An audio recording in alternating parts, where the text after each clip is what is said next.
Welcome to Reality Check, where we decode the drama, debunk the myths, and deep dive into mental health matters portrayed on the TV screen. My name is Selena, and I'm a licensed therapist.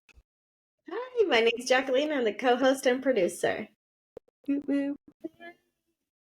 Alrighty, so we are going to take a deep dive on... No, we're not. We're going to do a second. Tell me about your life, Jacqueline. It was What's really happening? good. This weekend, we took a break from our screens, and my husband and I took the kids out into the woods, his happy place, and which is mine too.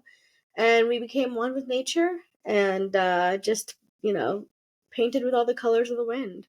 My oldest loves Pocahontas reference there. my oldest loves to run in creek water. So like anytime she sees creek water, she's like, "Can I run in it, please?" And it's like it wasn't cold, but it wasn't warm. It was like 50 degrees with the slight wind, and I'm like, I'd rather you not. So she got to do a little bit, not as much as she would have liked, but she loves, like, I don't know, she just likes running through it and it's splashing up on her. So, and then my youngest was temperamental and only wanted snacks the entire time, wanted carried the entire time. She's, a little too young to go out, but we still wanted to introduce it to her to see how she would do because some babies really like being out there. She just wanted her snacks and to be carried. So yeah. But it was good. Just no screens, no tablets, just get away from it all. And so that was really refreshing. What do you do? Had like a pre-birthday celebration. I went to Planter's house. Nice. Yeah, it was delicious. What is that? What do they serve there? So, it's a local restaurant, very small, so definitely make a reservation. They're known for like their craft cocktails. They're very like fancy, beautiful looking cocktails. But they also have really good food. I got shepherd's pie that was made with lamb. Yum. It was good. And then, okay, so let me tell you, we wanted some fries, right? Okay, so we got some French fries, and I get some ketchup, and it comes in like a little thing. And I was like, this ketchup is not ketchup. It's so like there's so many flavors happening, and I was trying to figure it out. So I asked the waitress, and she was like, "Oh, there's 17 spices in this ketchup." Holy shit! 17 spices in a ketchup, and I was like, I can't even begin to like fathom what all the spices. 17 spices in this ketchup. So 17 spice ketchup if you want to go. Not sponsored by. Was it good? Oh my god, it was good. It was very good. It tasted very similar. So when you go to other countries, so when we went to New Zealand, they don't really have ketchup there. They have tomato sauce, is what they call it. And it tasted similar to that. It's a little bit sweeter. It doesn't have, I don't know, it's not ketchup, but it looks like ketchup. This has had a very similar take to that. So if you've gotten tomato sauce from other countries, it's very similar to that. I only asked because sometimes that can be overwhelming to the palate and be like, I don't want this. Yeah, it was not overwhelming. I think I found myself more trying to figure out what was in it, like what was like different that was in it. I couldn't quite figure out the spice, but that was basically it. We went out for drinks afterwards, and then lazy Sundays. Yeah. So, well, good. That sounds like a good time. Shall we get into it? Yes. Alrighty. So, episode 7 of The Bear. The name of it is Forks. I found that hilarious because of the Mikey situation. Because of the throwing of the forks, but it took on a whole other meaning. Right. Yes. But still, I was like, "Whoa, what a." The directors, like the thought into all of this is just really coming to life. It really is. Season 2 is probably my fave. Yeah, because you can tell, like, not like the directors didn't know the direction of where it was going for season 1, but they really got a hold of what they were doing, which is like a lot of most businesses and everything else. Is the first year is kind of like trial and error, and then that second year is like, we got it, we nailed it, like, run with it. So it starts off with Richie cleaning forks. Well, actually, Carmi sent him to a restaurant because he sent everyone out. And he sent Richie to a restaurant to clean forks, and he is already getting his little sass. He's already kind of telling them like he doesn't like to be under authority. Like he wants to be the boss. So he's already kind of starting off with his little quips. And then they have a meeting about these smudged forks because he's getting railed about not having clean forks. And he's like, they're clean to me. Like, which I'm just like, oh, Richie, just go along with it. But he was like, no, like these need to be clean. Tony, I think, or is it? I don't remember the guy's name. Terry? Garrett. He had a serious heart-to-heart talk with him, which honestly, in that type of field, for him to have a heart-to-heart talk with him was huge. Because normally they'd be like, if you don't want to clean it, just get the fuck out. So he had a heart talk with him and was like, I just need you to respect everything. Respect everyone, watch the language, and most importantly, respect yourself. Like, that is where this comes from, is you have to respect yourself to move on into life. And he was like, I can do that, boss. I can respect. Like, I can do that. So he's cleaning his forks, and then it switches to him getting on the floor. I call it on the floor because he's no longer back at house in the kitchen. He's now on the floor. And he's all suited up. And the guy goes, how's it feel? He goes, it feels like I have armor on. He goes, that's how it should feel. Like, respect, like that. You carry yourself differently. So he's sitting there watching everything, and the head chef is like yelling tickets out and going back and forth. And you can tell Richie really wants to learn. Like, he really is like, this is new. Like, they're actually giving a shit about me. They're actually giving me a chance. So he's standing there like, can I ask what those colors are? Like, can I do that? And she's like, absolutely. And for a chef in that high of volume of like, clientele, for her to take the time out to do that, huge, speaks volume. Because in the meeting, they also said people wait years to get into this restaurant. Like, this is, I know no one knows what this is, but this is like Nobu, like in California where the Kardashians eat. This is that main restaurant that everyone like begs to get in. So when he heard that, he was like, oh shoot, like this isn't the bear, this isn't the beef, this isn't, this is huge. So as she's doing all that, he gets the nerve, which I was proud of him, to be like, can I take this to the table? And you could see the look. She's like, yes, chef. So he took it. He went. I cringed when he took it because I thought he was going to fuck it up. I cringed so hard. Actually, fun fact, I fast forwarded and then rewinded because I couldn't handle that one. I was so scared. I thought he was going to spill it. I thought he was going to like, cuss or something. Like, I was really scared that he was going to just be done. Fascinating. I obviously rewinded and watched it, and they loved him. He was such a people person. They loved it. He was just like, his presentation and everything is not what the ideal restaurant would call for, but, he did it. He did it. And he lived on this amazing life high. He got in the car and blasted the homegirl, Taylor Swift. Like, he was living that high, that they believed in him. They gave him a chance. There was such a relatable moment, and I thought of you and I doing this. He's driving, he's singing his song, and then someone is like not driving correctly, and they're like, fucking drive, and then he like cuts back into singing the song. And I think of like how many conversations I've had with you driving home where I'm like, what are you doing, to the random person, and then I just like cut in back into talking to you because those drivers are the worst.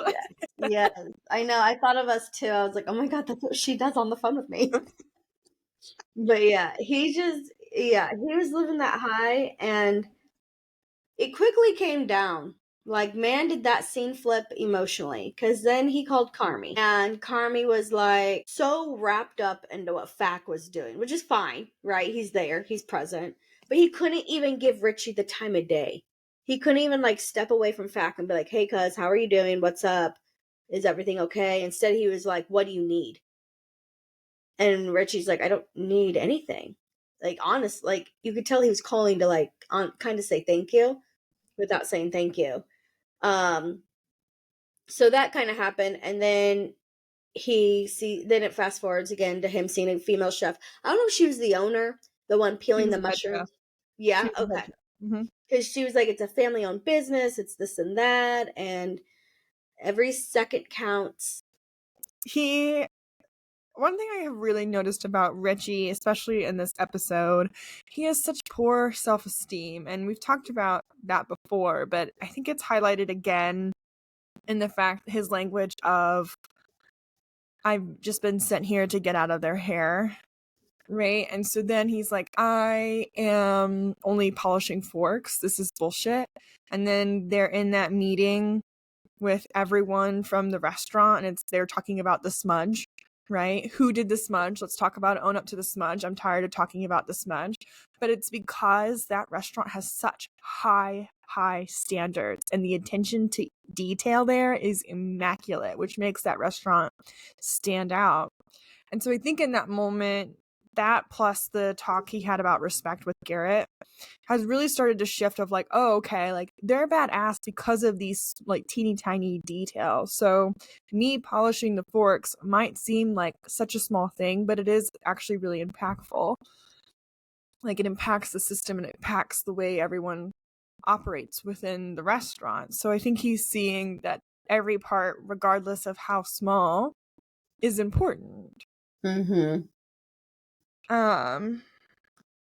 And you can see he's like starts to watch a little bit more. He's paying attention. He's asking questions. He overhears one of the tables talking about how the daughter wanted pizza before she left, and that was her last night. Side note: if you've never been to Pequod's, You've been there.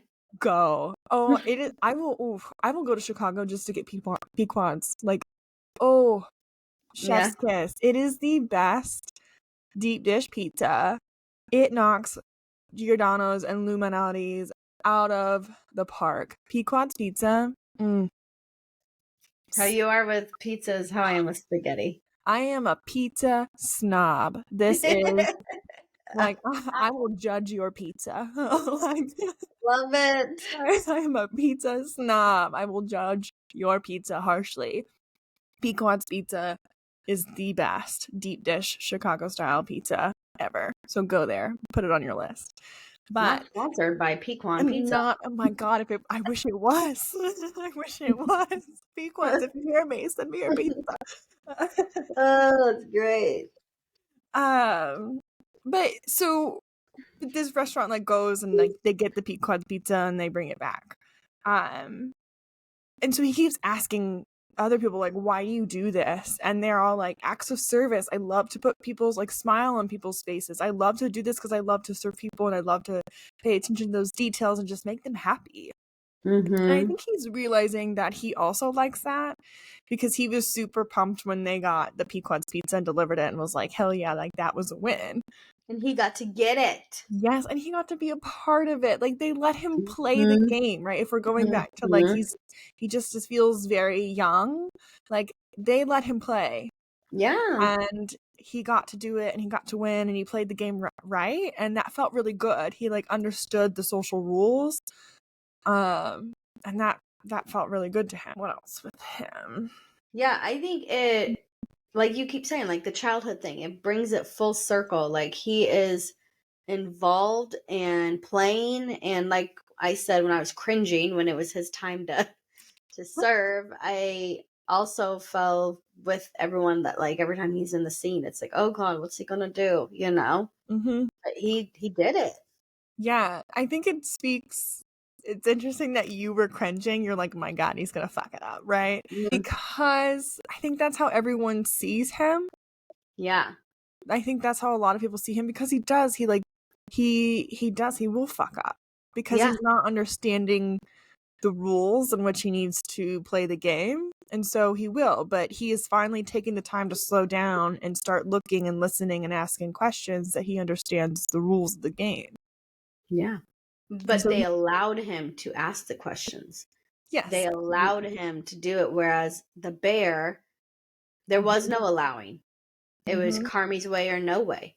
Mm-hmm. Sydney's way or no way. Like, so yeah, it's huge. And he wanted to stay. because he was so welcomed. Mm-hmm. Yeah, let's talk about that car moment of how he was just living on life, man. Oh, actually, rewind. Let's talk about the talk between him and Garrett. How Garrett told him he used to be an alcoholic. He's this and that. Now he's better. He's clean. And like you said, it's act of service. Mm-hmm. I was gathering from that little clip that Richie kind of was trying to talk down on him. Like, you're not a chef. Why are you in this kitchen? Why are you, all this stuff? Mm-hmm. And he's like, whoa, bud, like, Mm-hmm. calm down. Yeah, part of me wonders if he associates like status. So like chef is like top status of a restaurant, right? And so he's not a chef, he's the coordinator or manager or whatever he is. He's not like the top dog in the restaurant. And so part of me wonders if Richie's associating like status as being at the top as equating happiness. And Mm-hmm. I think Garrett is a perfect example of that's not always true.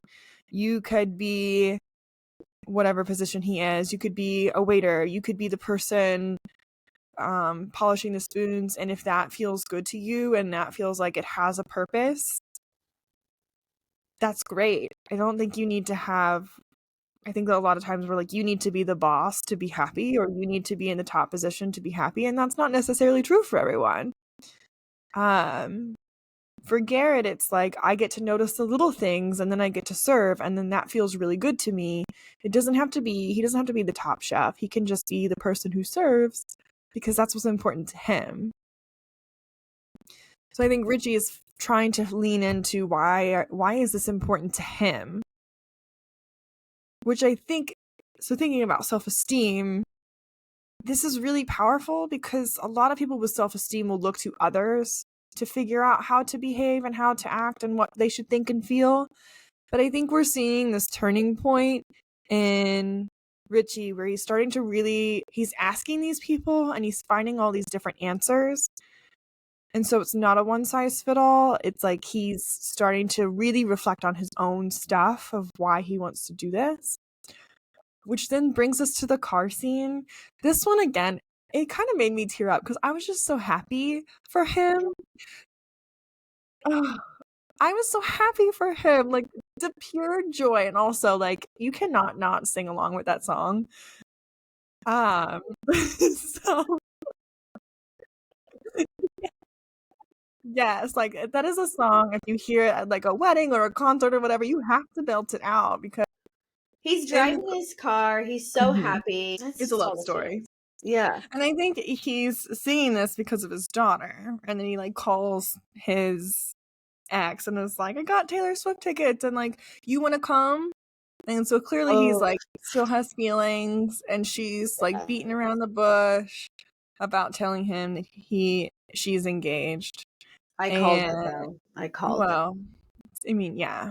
And he clearly still has feelings for her, which is really sad. Yeah. Also, how did he score Taylor Swift tickets? They're fucking expensive. Right? He can't afford well. I didn't say he couldn't. He still pays on it. Yeah, I don't know. Good for him. Maybe he knows people. Uncle Cicero coming in hot. Uncle Cicero coming in hot. Probably. Yeah. But I feel like that's the moment where him singing in the car is really him coming into himself and like, hells yeah, like this is what I'm supposed to do. Like, this is my purpose. So he calls Carmi. Let's talk about that moment. He calls Carmi and is like, I know you sent me here. One, Carmi's really busy with Fax electrocuting himself. They're being chaotic like they always are. I couldn't handle that. Like, Fax is so dumb. Just keep doing it. Keep touching the wires together while you're not wearing any sort of protective wear. And also the electricity is still on. Just like turn the electricity off. Like, there's a grounder. You can snap it to a grounder so it grounds it to that so you can do what you want and not get electrocuted. Like, all I know is they tell you when you switch out even just like light bulbs, you should turn off the electricity. Oh, absolutely, but you want a grounder to be safe, Something. But he's just like electrocuting the shit out of himself. Regardless, we are not electricians. Please read instructions before you change light bulbs. Don't hold us liable. We have no idea what we're doing. There's that business center. She's somewhere. You guys I are don't want gonna to go. be fucking liable for this shit. You You guys are said gonna go grounder. cut I'm the not wires.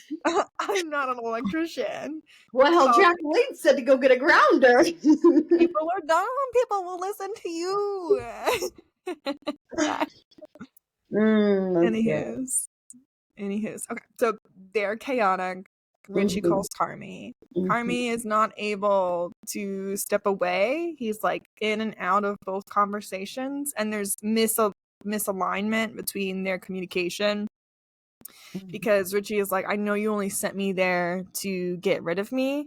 And Yeah. then Carmi's like, that's not why I sent you there. But they never got to finish that conversation. And that could have been a really powerful moment between Richie and Carmi, but it was missed because Carmi was too busy with other things. Ideally, he just didn't answer the phone if he didn't have time or step away because Fack is going to be Fack and he's going to do whatever. Like, step away and then have this conversation. Yeah. Especially when you're hearing things like you only sent me there to get me out of your hair, right? That should be and my response is no. There's a Mhm. conversation that needs to happen. There's reason why Carmi sent him there. And I think Yeah. he later figures it out. But there's a misalignment there. So it'd be really great if Carmi would do one thing at a time instead of be in the chaos and suck Richie in. And I think this is where Richie gets missed a lot because he's trying to insert himself into places and he's not understanding the full concept of what's happening. And then he gets missed and he gets left behind and then he feels unimportant. Mhm. Which is dings Absolutely. against his self-esteem. Absolutely. Yeah. Mm-hmm. Yeah. Yeah. Carmi is kind of the common denominator in most of this. Mm-hmm. Yeah. Yes. Well, he's the leader, right? He's the top chef. He's the leader in this. He's the one that, as a leader, he's the one that creates the culture. He's the one that tells people what the rules are and how we're going to function as a team. And he's all over the place. Absolutely. Yeah, he is. He's all over the place. Mhm. I think Carmi sent him there. I don't know what that position is where they're calling out the numbers and telling the dishes to go and I don't know. Whatever that position is, it seems like Richie is aligning to be in that position because he likes to be the leader, right? We've seen him fight for that power and that leadership, but not do it in a way that is constructive or that makes sense. And he's seeing how he can be a leader and how he can command respect and how he can assert himself and give orders in a way that people will respond positively and make the ship work. I think he's seeing that and he's like, I want that. That feels really cool. Noticing the little details within the restaurant. So this restaurant will literally Google their patrons. Yes. And I which is love that. That is so badass. I People love that. I think people come to this restaurant for the experience. It's less about the food and more the experience. Yes, they have Michelin stars, which is cool and means your food is good and innovative and cool, creative. But the fact that they Google who their people are, right? The teachers, they're they aren't paying. Yeah. They're coming here and they're gonna have they've been saving up for months. They're not even gonna get a bill. That is so cool because they will go. That's good business because they're making plenty of money on the other tables.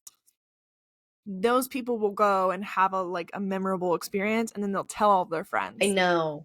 And that wait list of 5,000 people will grow. That made me emotional. That made me want to cry. Because they did that because they're teachers. They're teachers. Mm-hmm. They know what they do in the world. It's like a firefighter or a policeman. It's, they know what they're doing. So why not give them a 5-star experience for literally free, because they're going to go around with word of mouth. That was amazing. And then Richie was like, what I also was like, this is a boss ass move too. If someone cancels, they send a car Yes. the next person that's available. I'm like, hells yeah, that is a boss move. I will wake up from my nap And for that. like, if you're running a business, this is the perfect episode to watch and see how the minor things really make a huge difference. Yeah. That's what I've been learning. I'm also listening to a book called Onward, and it's about Starbucks. And one of the things they talk about is like they want to make sure that their shops always smell like coffee. And it does.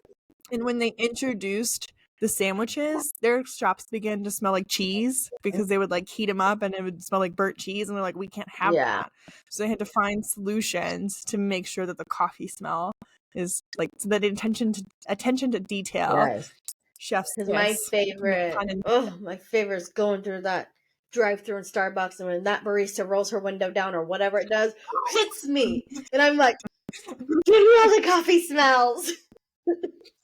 It's like you smell it. I'm first, like, I want this smell. Yeah, I know. Low key, I have always wanted to work in a Starbucks, but I know I mentally couldn't handle it.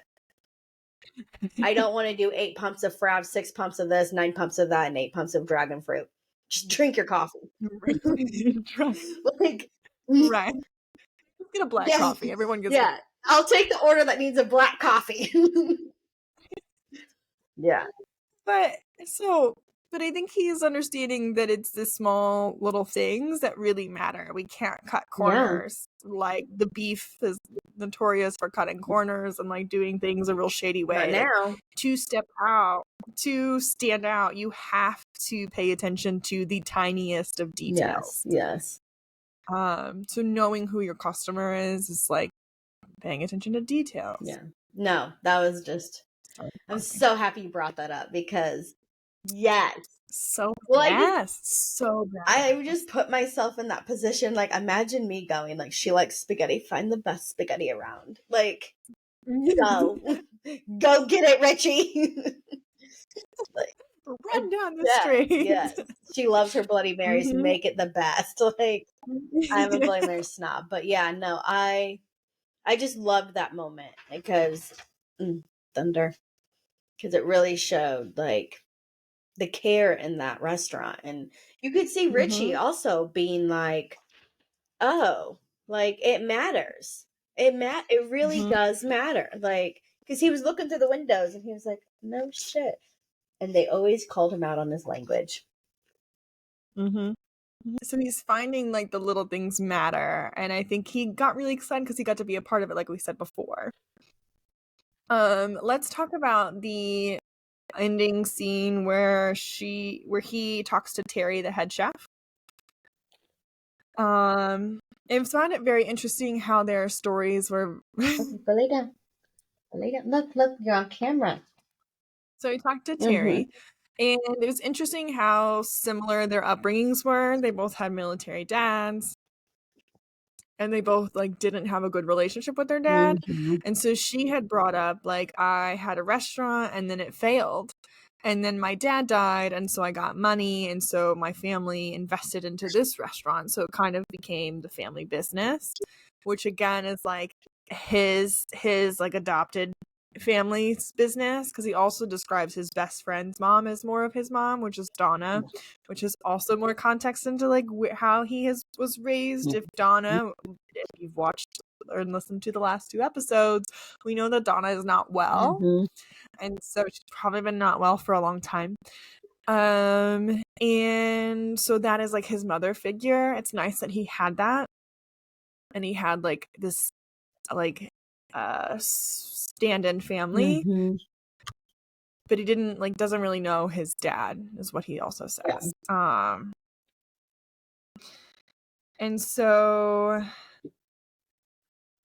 Terry, the head chef, talks about how she knew her dad more after he passed.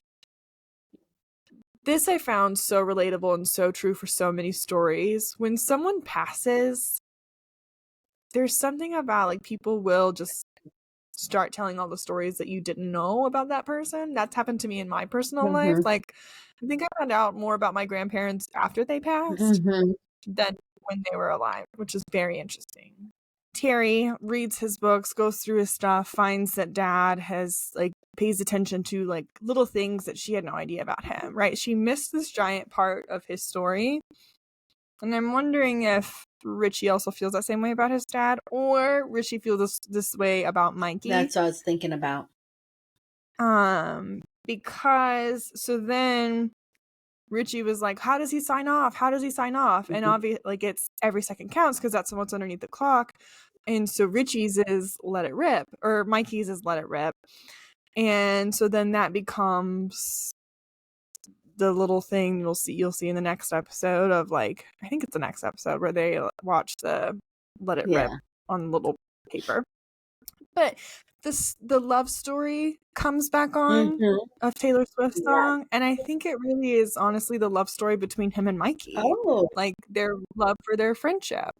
I didn't look at it that way. Yeah, because I think it's because they truly love each other, right? And as brothers, they call each other cousins. So very strong feelings of family. Yeah. And he was always over at their house. He's invited to Christmas. Donna is his second mom. And so, we're finding more out about Richie after he's passed. That might be. And there's a little love story. Yeah. And the restaurant is an extinction of Mikey. Yeah. Yeah, no, that's good. Like I said earlier, I was looking at it more as a love story with Mikey, with Richie, with his own personal life. But yeah, it's between Mikey and Richie. And with himself. Yeah. And a little bit of Carmi, because there's some snippets of him walking through the restaurant, and in the back is Luca and Carmi just posted up in a poster. And he looks at him like, huh, I see you. I see you. Yeah, they're all connected. Yeah, well, Carmi was not dumb when he sent these people out. He sent, what's his name, out to be with Luca. He obviously sees something in Luca. And he's like, if I can't train you or teach you because I'm, your friend / family, you're going to listen to someone who is not friend and family, but still equal to me in a way. Yeah. Yeah, sometimes it's hard to listen to the people who are closest to us. Yeah. Yeah. So overall, we're seeing Richie really hone in and strengthen his self-esteem and finding his purpose, which just makes my heart so happy for him, because he's been on the struggle bus for a long time. I know. I can't wait to see what episode 8 brings. I do know the beginning of it I was not happy with, so. More on that next time. Yeah. All right. This has been Reality Check. As a reminder, just because I'm a therapist doesn't mean that I am your therapist.